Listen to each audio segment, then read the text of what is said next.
video, we'll be talking about the research behind ASEA. I'm interviewing Hunter Dean, who is the VP of production at ASEA. He oversees research. If you ever go visit the factory, he will be the one that gives you the tour, explains to you the entire production process. He is a wealth of knowledge, but he also oversees a lot of the research being done at ASEA and with the various universities and partners around the world. So I hope you enjoyed this conversation and dive a little bit deeper into the research behind ASEA, what's currently happening, what's happened in the past, and where they're going with their research in the future. And I'm really excited to be joined by Hunter Dean. He is the VP of Production Operations at ASEA. And Hunter, could you just take a moment to introduce yourself to everyone? Yeah, I'm Hunter Dean, Vice President of Production Operations. My background is in chemical engineering. I have a bachelor's in science from Brigham Young University in chemical engineering. I work with the research and development team, product development team, manufacturing, production, quality assurance, really anything that has to do with the product, whether that be on the development side or on the manufacturing side. Those are the teams that I work with. I've been with ASEA 5 years now. It's been a fast-paced 5 years. It's been really great. Before that, I was in the oil industry. I grew up in Alaska, so I was kind of naturally just went to the oil industry. But I found this company, and it's amazing to be associated with Redox technology. So it's super exciting to be here. Yeah, and in your position, I think you have probably the largest depth of understanding of what this technology is and all the impact it can have. Yeah, for sure. And we're learning more every single day. It's really cool to see a company invest as heavily as ASEA does into advancing the science of redox. Again, ASEA's vision is to be the global recognized leader in redox. And we understand that you don't achieve that without significant investment and really assuming the responsibilities that come from being the leader in a field of science. Yeah, absolutely. So the number one question that I get when it comes to research, people are asking all the time, how come ASEA doesn't do research on specific diseases and illnesses? Yeah, I've had that question quite often, so I'm glad that you asked that. Um, we have to be really careful when we engage in university research. Remember that when Vertus Norton started this company, one of his primary goals was to achieve global distribution. Um, we can very easily shift our product category based on the research that we do. Vertus felt as though he could achieve global distribution through this network marketing channel. Hmm. If we did studies on specific diseases and illnesses and showed that the products could treat or diagnose or any of the things that we say in our disclaimer, that would shift the product classification into a pharmaceutical. That is not the space that we want to play in. We are a nutritional supplement in the United States. We're classified differently a little bit in each market in which we do business. But we have to be very careful and calibrated in the research that we do as to play in a compliant way in the nutritional supplement space.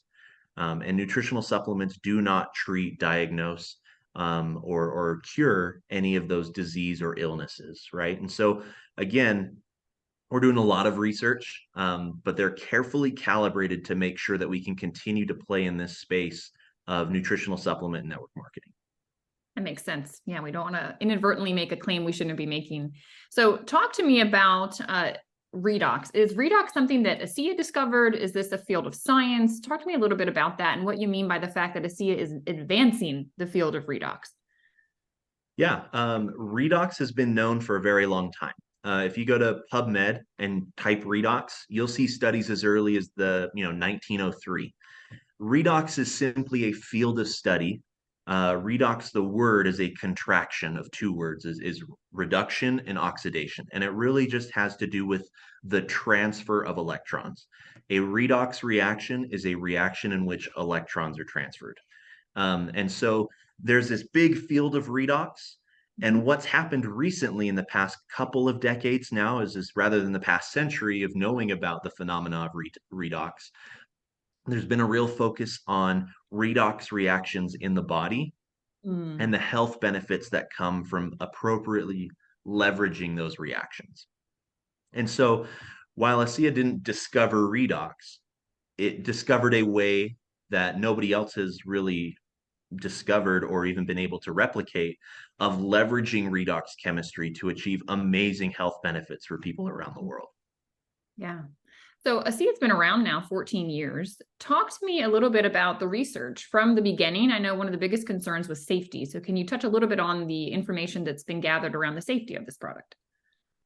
Yeah, so since its inception, ASEA has been committed to, like I said, advancing the science. So one of those areas is the safety of the product. ASEA invested heavily in research early on that showed that ASEA was completely non-toxic, was completely safe. In 14 years of doing business, we've never had a reported adverse or serious adverse event. And we're doubling down on the safety now as to and invest in safety research even today using new, more advanced methods. And so it's something ASEA is extremely committed to is the safety of the products.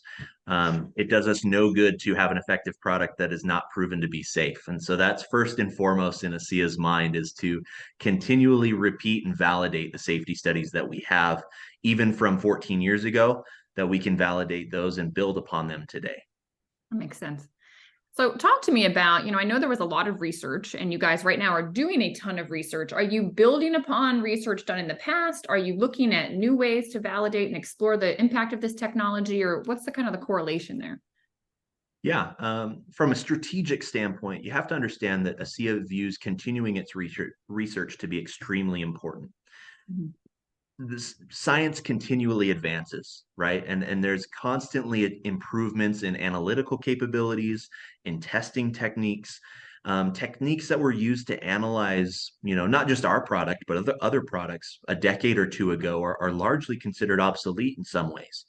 And so when you look at studies from a decade ago, our understanding of how the body works and the different mechanisms and systems in the body has changed from a decade or even 2 decades ago. And so while there was valuable research done at, the beginning of the company, we continue to advance the science today, specifically in the area of NRF2 and glutathione production, right? There were some preliminary results way back when ASEA started that our understanding of NRF2 and glutathione as a scientific community has gotten better. And so we were really excited to be able to expound upon some of the studies that we had at the beginning of ASEA this year at convention when we launched the NRF2 results that we received with our university partners. Yeah, well, let's back up a minute. Talk to me about the first study that was done, the one that looked at gene expression that even found, EGR1 that then linked to the NRF2. Talk to me about that study. And the laboratory that you partnered with, was it double blind? Was it placebo controlled? Like, what were the details of that study? Yeah, so back in 2017, ASEA engaged with Torre Labs and did a human trial, controlled experiment. This was a placebo double control experiment where we looked at gene expression and we wanted to see what it was that was upregulated from a gene perspective from the ASEA Redox supplement product. And what we found was that there were several genetic pathways that were increased in their activity. Um, and you saw an increase in transcription, you saw an increase in expression. And so what we did is we took a look at, okay, wow, if we can really have an effect on genetic expression, there are certainly health benefits to be had from modulating that gene activity.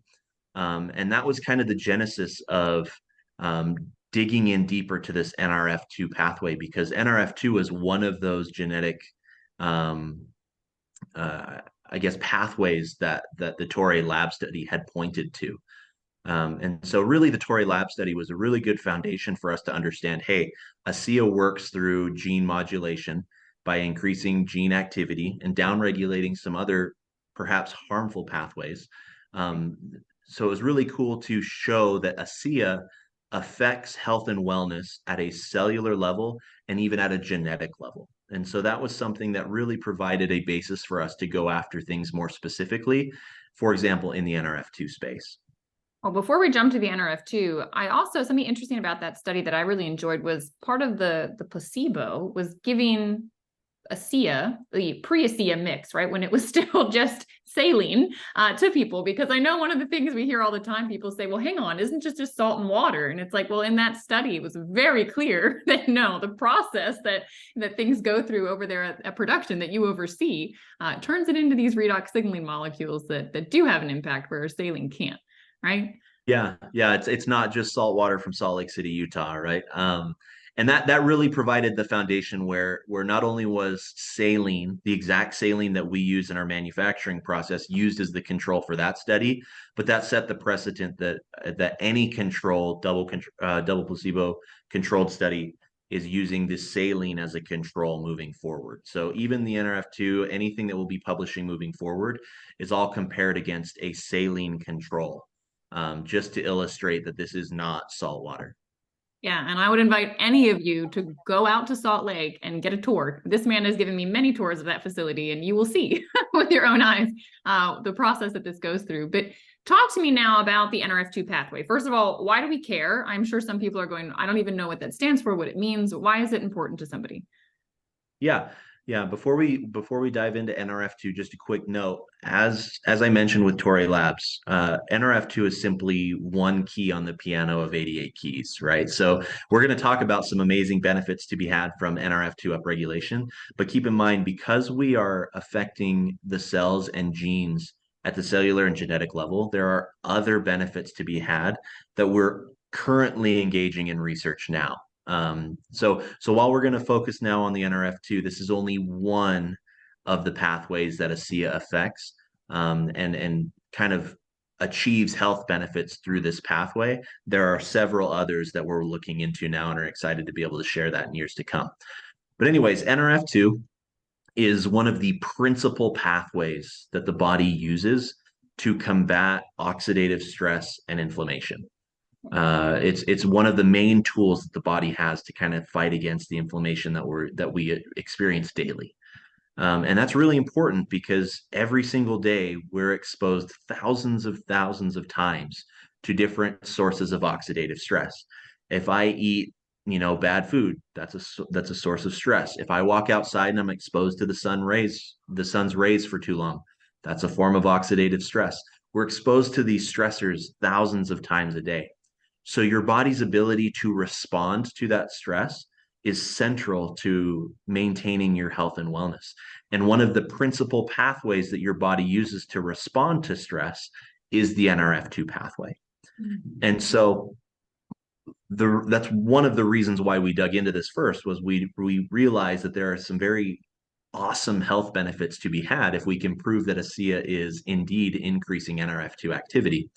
What happens on the NRF2 activity and the pathway overall is when NRF2 is capable of translocating and being transcribed, we call it, or expressed, protective proteins are produced. These are proteins like glutathione. So when you fire the NRF2 gene, glutathione is a product of that process. Glutathione then goes to the body and treats the inflammation.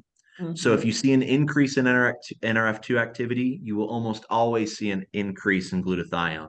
And therefore, you're enhancing your body's ability to respond to the inflammation that is present in the body. So with our research, we found that not only one university, but two, the University of Western Sydney and the University of Bath, both found that products containing redox signaling molecules, particularly the ASEA Redox supplement, the blue bottle, and Renew 28, both upregulated NRF2 activity and therefore increased glutathione levels by 40 to 60%. These are huge numbers. 40 to 60% is a giant number when you consider NRF2 to be the principal pathway that your body uses to combat inflammation. If you upregulate that principal pathway 40 to 60%, that has very real and significant health benefits for everybody, right? Those who are experiencing health challenges, athletes who are trying to recover faster, can enhance the volume that an athlete can do from an exercise standpoint weekly. There are a lot of very real benefits that come from NRF2 increase in activity. What about like toxicity? I mean, I know we're exposed so much these days, from pesticides to chemicals, metals, like all these things. I've always thought that this pathway also supports that in the body. Is that true? That getting Yeah, out. that's absolutely true. The other thing, another function that NRF2 plays in the body is it almost helps the cells to, forgive my use of quotes here, is but take out the trash, Yes, right? that's how I view it. Yeah. Yeah, there's a lot of buildup in the cells, and if we're not giving our bodies adequate time or resources to recover, that trash can build up, those toxins can build up in the cells. NRF2 is a principal pathway for the body to, I guess, detox, if you will. I hesitate to use that word, but to remove the waste from the cells. So not only are you recovering against inflammation and oxidative stress in a more active way, you're also able to kind of get rid of the toxins, the trash within the cell. Yeah, that's incredible. Now, I also know that there was a study you guys did on longevity that got me really excited as I was Yeah. hearing about that just a couple of months ago. You all were releasing and talking about that. Can you share with everyone a little bit about that study? Yeah, certainly. So again, we talked about how NRF2 is simply one of the keys on the piano, right? So at the same time, we started looking at genes that are known to increase longevity in organisms. And so we did a study in Spain where we looked at C. elegans. And C. elegans are a world recognized medium to be able to test genetic expression. They're recognized really well globally because of the similarities of the genetic code between C. elegans and humans. It's something that is a standard that's recognized globally. So what we did is we did a couple of different experiments. Is we put these C. elegans in a petri dish, and we did a control where they were not exposed to signaling molecules at all. We did a petri dish that was exposed to a large dose of signaling molecules once at the beginning of the experiment. And then we did an experiment where we exposed the C. elegans to redox signaling molecules 3 times a week Mm. for the length of their lifespan. And we had some really interesting results. What we found was that the C. elegans that were exposed to the redox signaling molecules just once upfront to a large dose really didn't see an increase in any activity or in longevity overall. But when we went to the C. elegans that were treated regularly with redox signaling molecules 3 times a week, we found a dramatic increase in lifespan or in overall longevity. In fact, nearly a 15 to 20% increase in lifespan. These worms only live, 25 to 30 days. Yeah. And so a 15 to 20% increase is really a significant increase. Mhm. So what we did is because we saw a significant increase in lifespan, we went to the KEGG and GO databases and looked at genetic expression. What were the genes that were being upregulated or downregulated to give this result, to increase longevity in the C. elegans? And we found that there were dozens of pathways that were affected, Huh. really to confirm what we saw in the Torre lab study, that there were dozens of different genetic pathways that were upregulated and downregulated. And this ultimately led to longevity for the C. elegans. In fact, some of the genetic pathways that were upregulated were already registered in the KEGG and GO catalogs as being known for the importance in longevity. Yeah, so it was something that was kind of confirming based on previous science. People had tied these genetic markers to longevity. We saw an increase in longevity and found, look, the markers were, or the genetic pathways were increased or upregulated that were known to increase longevity. The other interesting one that we found was that there were genetic pathways that were linked to neuroprotection, which is a real key in anti-aging. And so we're certainly looking to kind of double click on that research and try and go down that rabbit hole, so to speak, because that's a really interesting concept to consider, protection in the context of longevity and lifespan. Incredible. That has me really excited, having been through what I went through with, with injury to my head. I know the importance of that. So it's kind of interesting, Hunter, because most products that we take or things that we're used to with our health, they have like one output, right? It's like it does one thing. So we take, a handful of supplements because, well, this one does this one does this. And it's so interesting what you're saying about the research with ASEA. And I love the analogy you're using of keys on the piano, because one thing is not designed to do X. It doesn't just play this key. It plays so many. And it's what makes this, I think, so unique, but also kind of hard to understand and wrap your head around, because you're like, wait a second, how does one thing do so many different things in the body? Yeah, certainly. It can be dizzying to try and explain it to somebody who has really no exposure to redox or cellular health. It really is a unique technology. And again, scientists have known about redox for a century.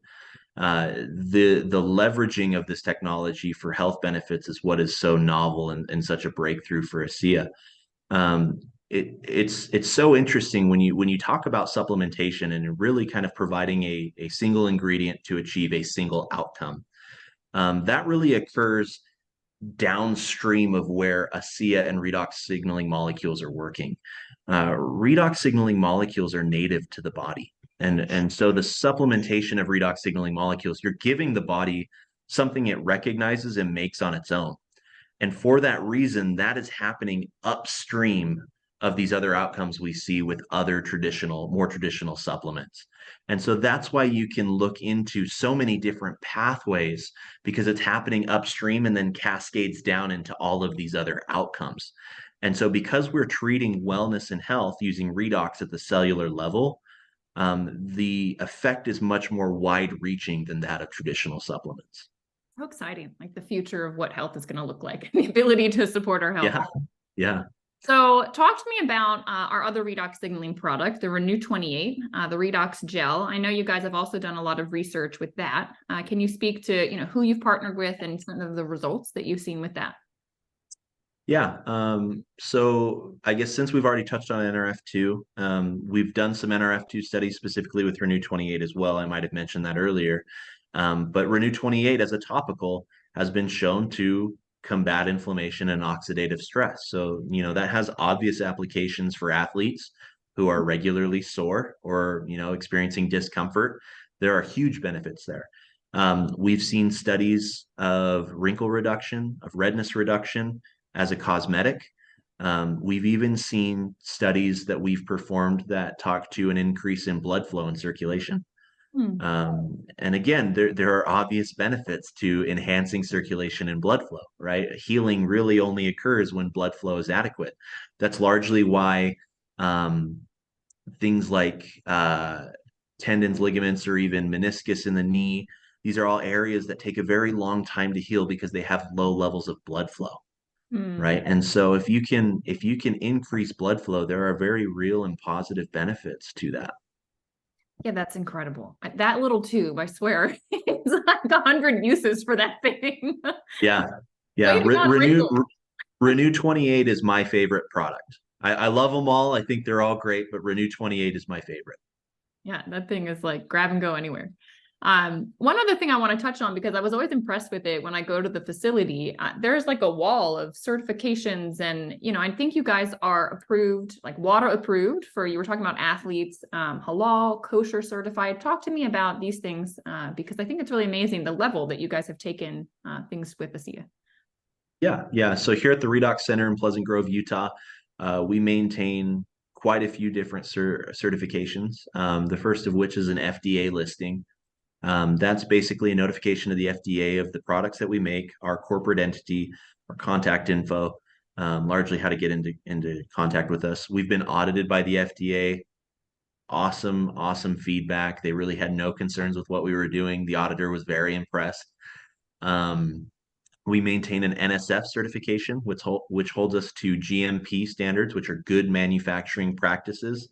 These are largely the same standards that we'd be held to in an FDA audit. And the NSF comes out every single year. And we receive the highest letter grade, an A letter grade, every single year from the NSF.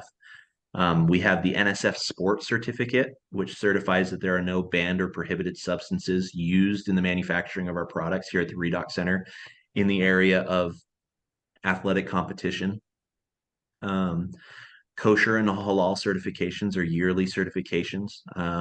In fact, in January, our halal certification is scheduled, so we're gearing up and ramping up for that. The WADA testing on our cell performance products. WADA as an organization, and this is kind of a small point, but it's something people sometimes get confused with, is WADA as an organization does not issue an approval or a certificate. It's a testing standard that you subject yourself to be within compliance of WADA regulation. And so we have cell performance. The first lot of each cell performance product has been tested against the WADA standard and has passed completely. So again, we know that athletes on our product. We want to make sure that we are going through the steps to make sure that they can feel good about being on our product and not have any worries as to whether or not it's going to disqualify them from competing. Sure. We have other certificates from the state of Utah that allow us to export our product. The Department of Agriculture and free sale certificates allow us to export our product. Those are super important because we can't do business outside the state of Utah if we don't have those. Again, we go through tons of different audits every single year. We have at least a dozen certificates at this point, all to show that ASEA is committed to producing the very highest product quality possible. Again, that's one of the responsibilities that we assume and welcome, quite frankly, as being a leader in the field of redox, is producing the highest quality redox products possible. And so our certifications help us do that and show all of the work we do behind the scenes to make sure that these qualities are safe and effective. Yeah, I've always been blown away. Every time I go visit you guys, it's absolutely incredible. I had no idea what went behind, production and all of the things that you guys go into with manufacturing. It's amazing. I would invite anyone to go out and, tour the facility. The last question I have for you, Hunter, is actually so we talked a lot about the redox signaling technology, which I know is the flagship. It's really what ASEA is all about, but we have some complementary things. You mentioned the cell performance line. We have the ASEA Via Nutritionals, and of course the Renew Advanced Skincare line. And we talk a lot about powered by redox. And I know that the ingredients in these products, a lot of them have already been researched. You're kind of pulling together blends and things that have a lot of data behind them, and we're putting them to very specific use. And I know that ASEA doesn't do its own research on these products, but can you talk about what goes into actually thinking about what are we putting into our formulas and the research that's already been done that we can kind of stand upon? Yeah. Yeah, what I would say is keep in mind that ASEA has been researching redox for now 14 years plus, if you consider the research that was going on prior to ASEA. And so there were a lot of things we learned from the core technology, right? We talked about being upstream, and as things happen, they kind of cascade into different beneficial outcomes, specific targeted outcomes. And these reactions down here are sometimes redox reactions as well. So rather than providing redox signaling molecules, what we do is we provide redox-active botanical ingredients. Now that's a big word, so let me kind of simplify that. Botanical ingredients are plant-based ingredients largely. Redox-active means that they will cause or elicit a redox reaction in the body that gives a certain result, that yields a certain result. So for example, the Redox Energy product. There are botanical blends in the Redox Energy product that will stimulate redox reactions in the body to enhance energy production. Specifically, and what's unique to Redox Energy over other energy products in the functional beverage space is that the ingredients in Redox Energy will actually help your body create its own energy in the form of ATP. ATP is kind of the foundational energy molecule. Your body uses ATP to create energy and to live largely. The redox energy, because we have an understanding of what's happening at the redox chemistry side of things, we can use botanical redox active ingredients to stimulate natural energy production, your own energy, not, synthetic, additives, through redox chemistry. And so it's not redox signaling molecules, but it is redox. Amazing. Amazing. And same with, redox, with the mind, with mood, with the things that are going into our skincare. And the research is already also in some of these ingredients. I know some of the ingredients you guys put into this blew me away with some of the research that was already done. I mean, people were talking about how it supports telomeres. And I thought, wait, was that a study ASEA did? Or how do we know this information? Can you speak a little bit about that? Yeah. So we do a ton of research as to what's already out there as far as kind of the scope of knowledge of the scientific community on different ingredients during our product development phases. In fact, because of the different research we were coming upon during the development of cell performance went through over 200 iterations before we got to the final formula. And we're largely reading research on the ingredients that we want to use. And one thing I want to touch on is there is no ingredient present in the cell performance product that does not serve a purpose. And what I mean by that is the amounts of each ingredient in these products is sufficient to be able to make a claim on that ingredient based on external research. So Alpinia galanga, guarana, Afron, GABA, these are all present in the products in the amounts necessary to be able to make a claim based on the research that's been performed by other bodies. What we mean by that is a research paper may have said, hey, we're going to study GABA at 200 milligrams a day. If there's a positive benefit to be had there, we're going to put at least 200 milligrams of GABA in the product. There are a lot of companies out there that will put GABA in the product, but it's not necessarily enough to be able to elicit the claim that other studies are alluding to. And so concepts like telomeres, right? The health of telomeres are largely tied to redox reactions. And so when you have ingredients that are redox active, it's no surprise that there are benefits to be had in the supporting the length of your telomere space. And again, this is all kind of coming from the redox perspective. Despite not having redox signaling molecules, these products play in redox mechanisms in the body using those redox active botanicals that yield results like supporting telomeres. Incredible. Hunter, your wealth of knowledge is vast. Every time I talk to you, I learn something. And I truly appreciate you taking some time out to help everybody just dive a little deeper, like kind of peek behind the curtain, see what's going on at ASEA with research. And anything you want to share about where things are headed in the future? ASEA is committed to continuing research on different pathways in the body. We have several partners right now around the world at the university level that are conducting research on our products. It's actually really exciting in that really when ASEA started, we had to kind of go to universities and advocate for ourselves and say, hey, will you do this study for us, please? And they really largely didn't understand the technology because it was so new at the time. But now we have universities approaching us and saying, hey, we'd like to collaborate with you. And that's largely because of ASEA's commitment to moving the science forward. They've seen some of the things that we've been working on and they've been really excited about it. And so I'm not ready to kind of lift the curtain on any secret projects that we have going just yet, but know that ASEA is continuing the research, is continuing product development to create products based on the university research that we're finding. And it's going to be an exciting couple of years to come here at ASEA. Yeah, absolutely. You knew I had to ask, Hunter, so I appreciate Had to. And this is certainly a biotech company. It's distributed through network marketing, and thank goodness it is because it's really getting out there and helping a lot of people. So I appreciate all you do on the back end, and I'm sure I will bring you back when we've got more research out there. Sounds great. All right, bye, Hunter.